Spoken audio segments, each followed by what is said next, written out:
Hey, good morning to everybody. So look at what we have here. We have a 2016 Toyota Fielder Hybrid, and the customer complaining is that we're having a code P261B. Hi. P261B stands for range performance of the engine coolant pump. And we have to remember that this type of Toyota hybrid vehicles, they use an electric water pump to move the coolant through the engine. So what we're gonna do? What do you say we find out together what's going on? How come it's given this code? The code is permanent, right? So let's check it out. Let's probably inspect the pump. We can monitor the range performance through the scan tool. So there are many procedures that can be done, right? So if you want to find out, stick around and then we will continue there.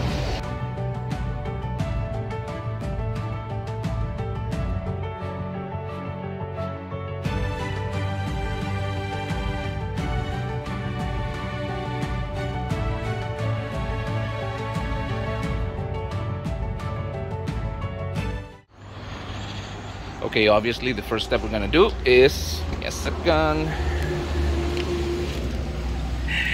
All right, let me start the vehicle and one moment. All right. Hi again. Obviously, before we continue, we have to confirm the customer's complaint. All right, so let me hook up the scan tool for a moment. Let me inspect for the trouble codes. Let's see some live data and confirm that we're having a problem with the engine water pump. So we will continue then. Okay, my scan tool is ready. Let us just begin to read what's going on. We're going to Asian, we're going to Toyota. Let me see right here. A second.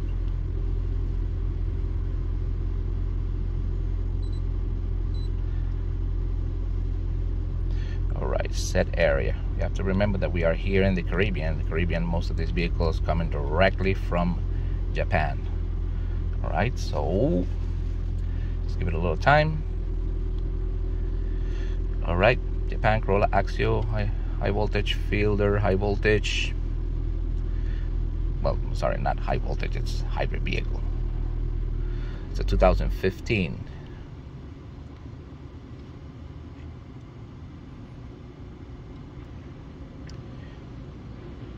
Yeah, you might say this could be a little boring waiting here. Just let's give it a little time.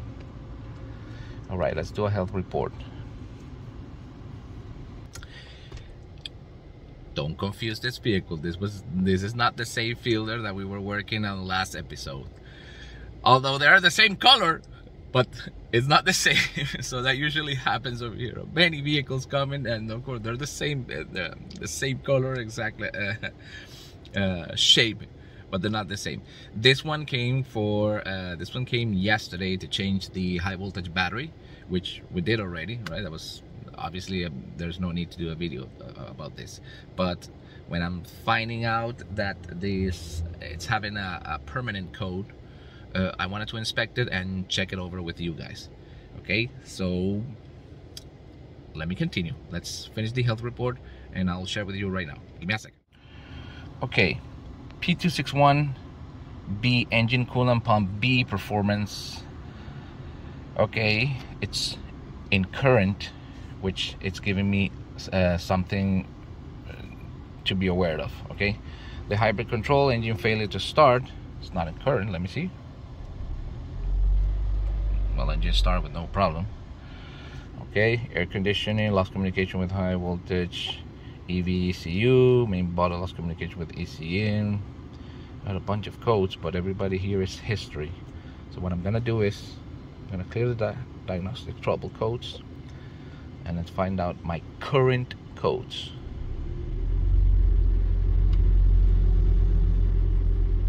Let's see what she gives me. Just give me just a second.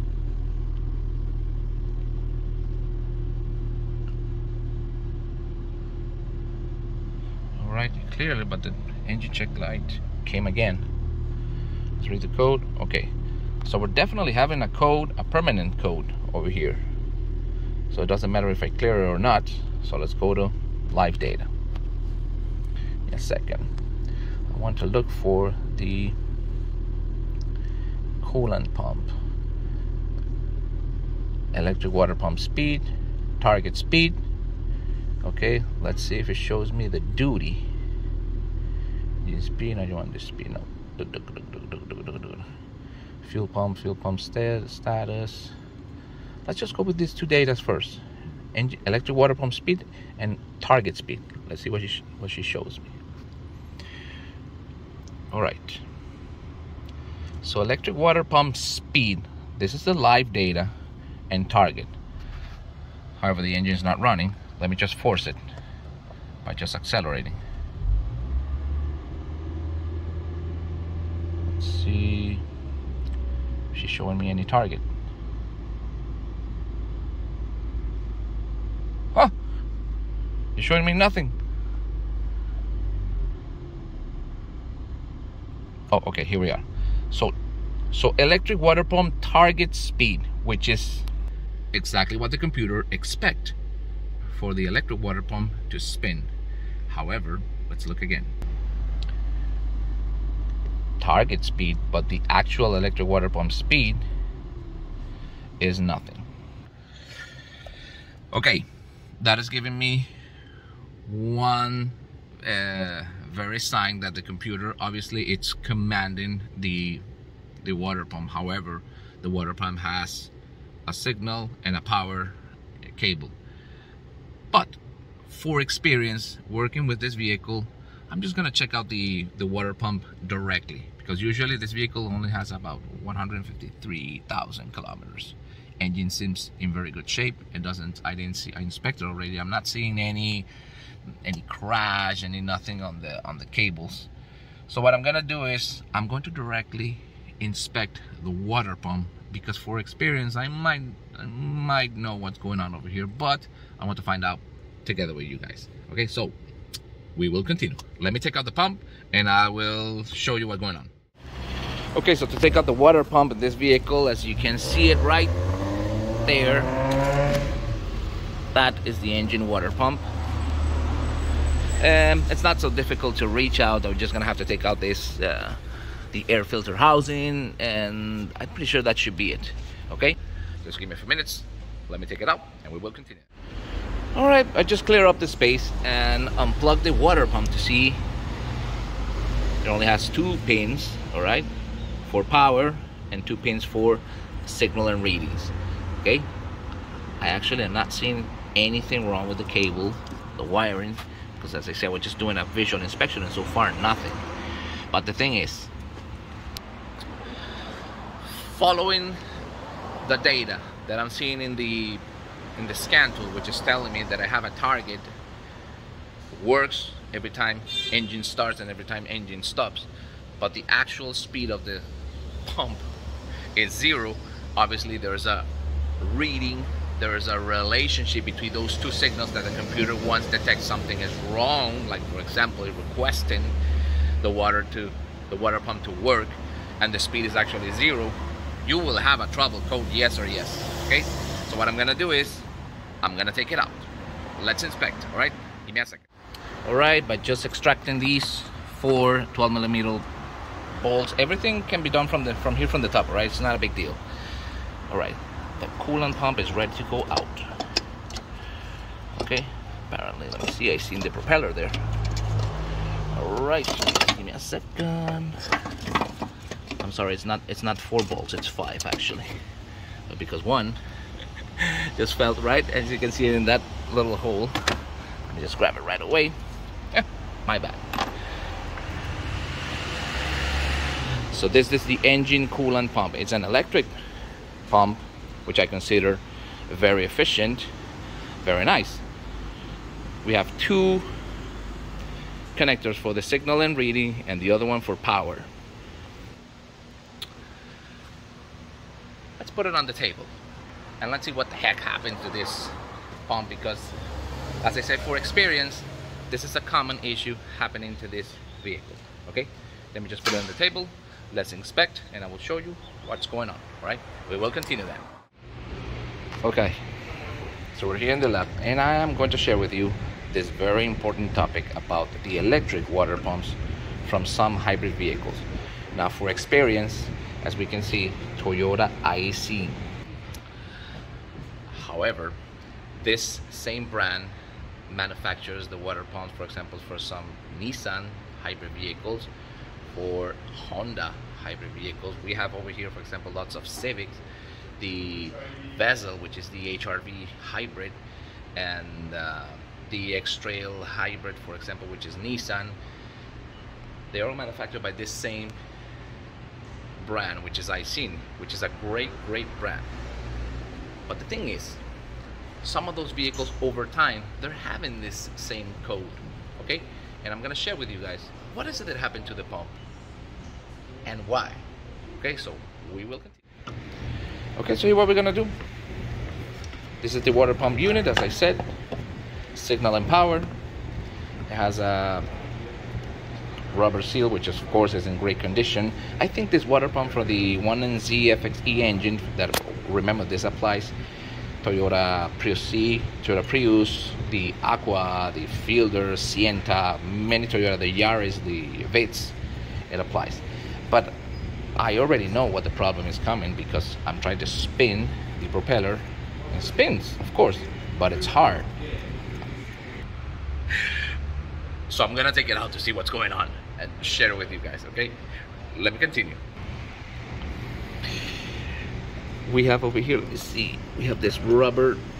Let's see, we have a rubber, okay? Let's take out this washer. All right, and then let's see if we can extract now the. That's because I'm working with one hand. Give me a second. I gotta use my both hands, so give me 1 second. We will. Okay, as I said, I needed both my hands to take it out. Okay, so now we can extract the water pump rotor. Okay. So before we see the rotor, let me show you the structure of this. Can you see the pump shaft? There is absolutely no gap at all, no seal at all between the coolant chamber and inside the electronics right here of the water pump, which is telling me that this is a wonderful part, because like in different some BMWs, for example, that I have seen myself flooding the electronics over time because the seals failing. However, not in this one. As you can see, let's inspect. Can you see this mark over here? It's clearly telling us that the rotor, it's touching the stator, but the stator, there's no stator over there. Well, there's a magnet right behind these protector plastic. Okay, but the real deal is because of this gentleman over here. This is the rotor. Now the rotor seems in good condition, but when you inspect it, let's see. Oh, there it is. The guilty man. So the rotor, oh whoa, look how swollen it is. Now let me show you what is it that really happened. This is the magnet over here. What really happens to this part is that some magnets inside metal components, they, I suppose probably because of the time, temperature, aggressive temperature change, the material simply begins to corrode and oxidize inside, causing the rotor cover, which is plastic, expand a little bit. And once it's expand, okay, it begins to touch and make friction between the rotor and the stator. Obviously, when that happens, there's a moment that's going to be stuck. Once it's stuck, there is a difference between the engine request target RPM that can be easily read by the sensor inside the unit, and the real speed of the rotor, which in this case was 0 because it was completely stuck. I wish these brands will just sell this, because this is a real problem. It's not this, you know, this to going bad. I'll be very honest, I haven't seen this bad not once. This is what happens to most of the engine coolant pumps of all these hybrid vehicles. Okay, so what we're gonna do, just gonna find a new one, install it, and we will continue then. I hope you're following. All right. So as we discussed before, the only way to solve the problem, the P261B code, which is the performance of the engine coolant water pump, is just to replace it. All right. So we're supposed to get a new one, but unfortunately, we got the part, but the customer couldn't afford the brand new one, and he decided to buy a foreign used one, which I have it over here. The thing is, it's an electric part. However, I am gonna have to open it and inspect and make sure there's no cracks at all in the rotor. So once the rotor is fine, I have no problem, I will assemble. However, for electrical parts, definitely no warranty at all. Okay, so I strongly recommend, when you have this type of case, try to get your new one. Okay, in this case we won't. Customer is the boss. He will make he's the one who makes the final decision. All right, I'm just I gotta be very honest to make the advice. Okay, I'm not saying it's not gonna work. It works, but for how long, you never know. So let me inspect the part for a moment. Let me open it up, inspect, and we will continue. By the way, before I forget, if you guys are liking this video, please hit that red button, subscribe. You gotta support the channel. And the other thing is, we grew up 1,000 followers the last month. I am very happy and excited because of that. That means we are getting amazing, great replies, and the people are really liking our content. So because of that, that's why we have the Instagram page. So if you have any doubts, if you want a direct contact, or if you want to be prepared for the new online training program that we're preparing, in the link below you will see the Instagram page. Follow it for any concern you have. We have a direct line over there. Okay, so let me continue and let me open up this pump, see what in the world is going on inside before we begin to install it. Okay, we'll continue. Okay, so to avoid any type of problems, obviously this is a foreign use engine coolant pump. I'm not gonna judge it by its appearance, but it's coming with the back mounting, which I am not going to use. I'm just gonna use the pump. Okay, so let me just take these out. See, assemble the pump, and let's see how the condition of the rotor is, and let's see if we have by chance cracks of this. However, I am not satisfied with this. I mean, I wasn't before, but I want to share it with you guys. I want to open this to see what the heck happens to the rotor for sure. So when we finish to assemble that, I'm gonna open this, see what the hell's going on in there. All right, so we will continue. Let me open the new one and inspect the rotor. All right, so we took out the bolts. Let's take it out from there. Oh gosh, it has poo-poo there. Alright, let me check it anyway. Let me see. Alright, well, this is the first good sign. Alright, it runs smoothly. Okay, that's a great thing. But I'm still gonna have to take these out. Let me see, give me a second. Oh, remember that I'm working with one hand. Let me take out the seal for a moment. I definitely need 3 hands to perform this better. Okay, but I took out this tiny little rubber seal to avoid the washer to go out. See, and I can now extract. You see, it's supposed to go out easily. All right, the rotor. This is live here with you guys, okay? So far so good. Once again, I wish that Toyota only sells this. Well, I mean, not Toyota, the Icing brand just sell this. This is a problem. But anyway, what I'm gonna do now, I gotta clean all these nasty little things that we have over here. Nasty material, actually, as you can see. Look at the seals. Probably this has been stored for quite some time, because if you compare it with the one that assembled, no marks at all. But you see, absolutely no rubbing. There's no sign of rubbing. I could easily just mount this on this one, but this one is already scratched over there, so don't take any chances. If this one is fine, I'm just gonna clean this seal. I'm probably gonna use this one because this one looks way much better than this, and assemble back. So let me clean it, and we will begin to the installation process. Okay, so we will continue. Okay, so before we're installing, we're just gonna make sure to flush out all the coolant, the remaining coolant, okay, from the mountain, from the radiator, in order, because we're gonna use this time a different color coolant. We're gonna use the green one. All right, customer's request. So let me continue, because I had to prepare the pump.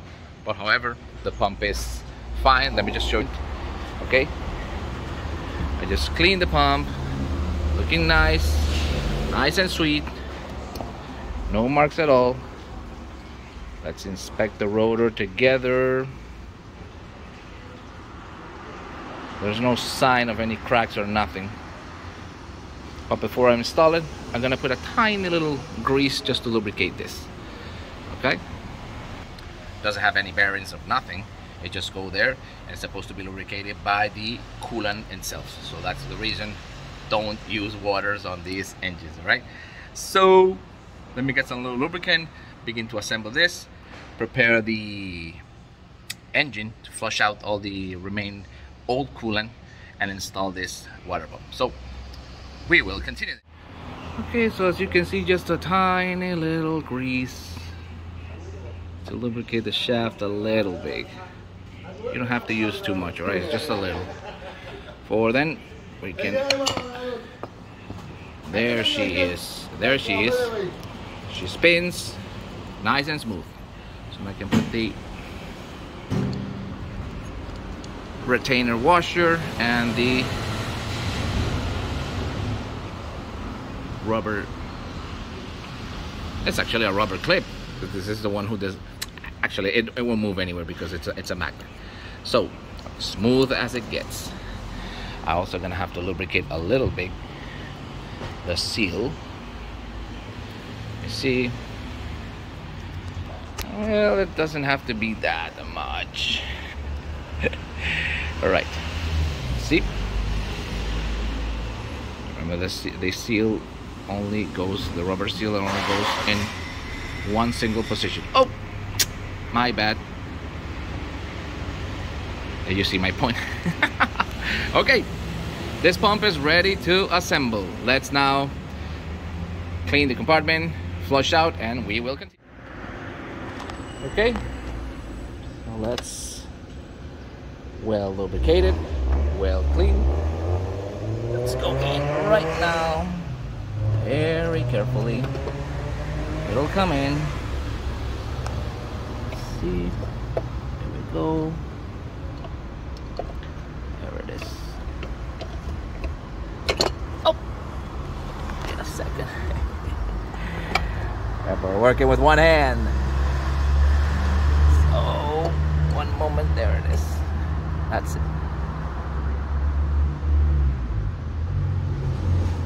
That's its position. I can just put one of the retainer bolts. Yes. Oh, oh, oh, oh. I want to give it one hand. Let me put the bolts and we will continue then. Okay, now that all the 5 bolts are assembled and fully mounted, after we lubricate the seal, the rubber seal here in the back, we can now put back the mounting on its place and secure it with 1, 2, and 3. Let me tighten it up and connect all the hoses. We will continue. All right, guys, so we secure all the hoses, okay, that we took out. The reason why we took off the mounting base is, of course, to have a little more space so it would be easier to tighten loose the nuts, the bolts of the ball pump. Okay, make sure all the connectors are well plugged in, everything is secure, and now we are going to assemble this unit, air filter, the upper case, and let's start the vehicle. No, I'm sorry, not start the vehicle yet.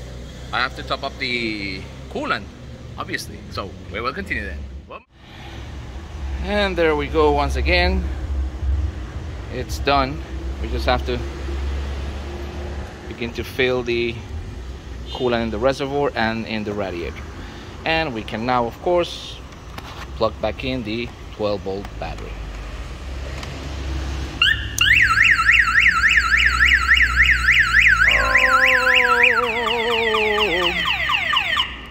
There it is. 12-volt battery plugged in. Vehicle ready to start. Let's just stop up. Once again, this doesn't need any bleeding procedure, anything. You just let gravity do its job. Once the vehicle begins to work, the pump will take charge. Okay, just take your time. It doesn't happen fast, okay, but top it up, make sure it keeps the level, and that should be it. So let me do it and we will continue. So it's top up and the reservoir too.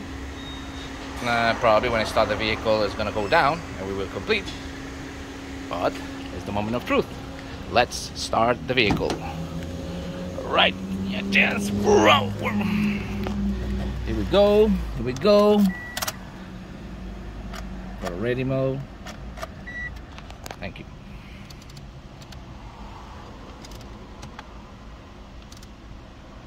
Right.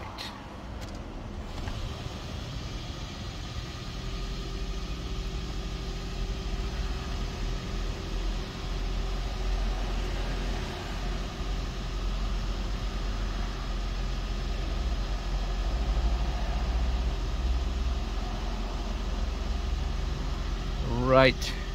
Well, so far no check engine light, which is a good thing. Let's check now the water pump. And there you go. Electric water pump target speed 1325, but it's been a little faster, probably because it has a little air and it's bleeding.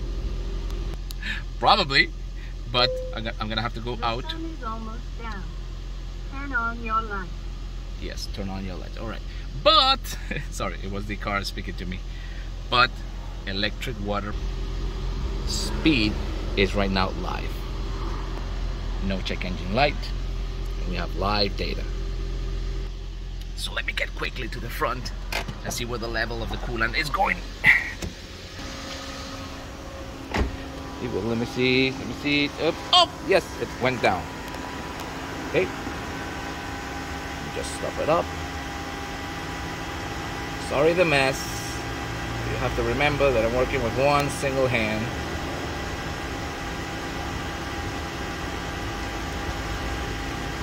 There we go.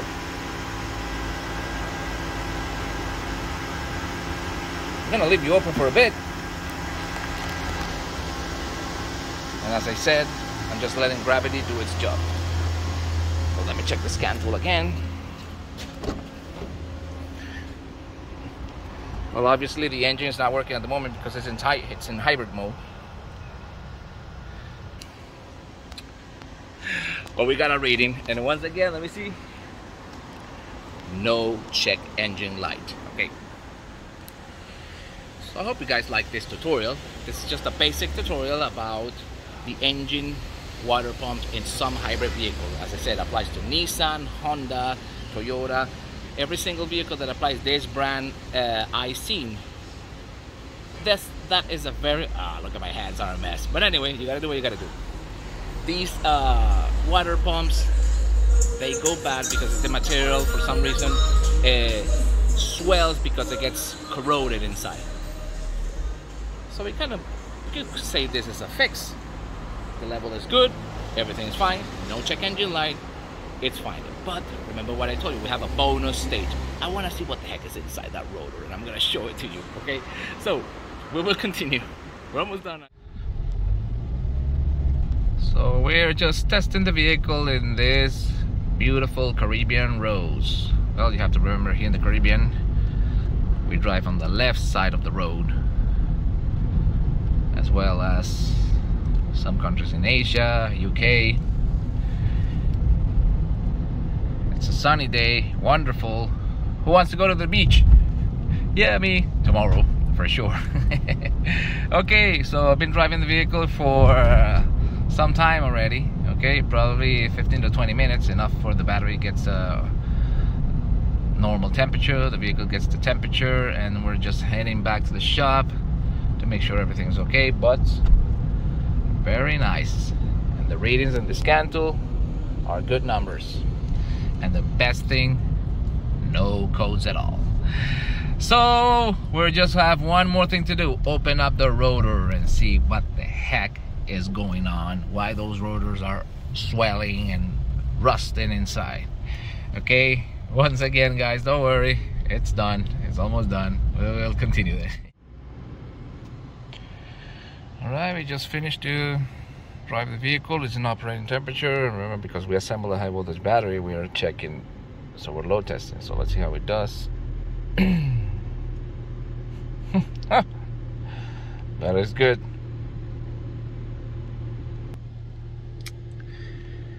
And finally, let's once and for all open the rotor. We will continue then. Alright, so after a little playing with it, we open the rotor and we can see it has 4 very powerful neodymium magnets. But what I can see is there's a little liquid inside. Yep. And look what happened. This is exactly the part that swells. So apparently what is going on over here is that coolant, it's leaking inside for some reason. Well, I suppose over time, because remember, this, it just has a plastic covering on, so it's very hostile, it's hot. So over time it definitely leaks inside, and of course the metal begins to rust and finally swells.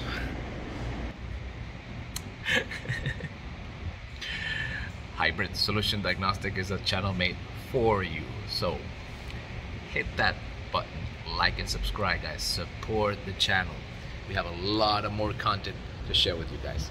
So this vehicle is definitely a fix, and I'll see you guys in the very next episode. Bye bye.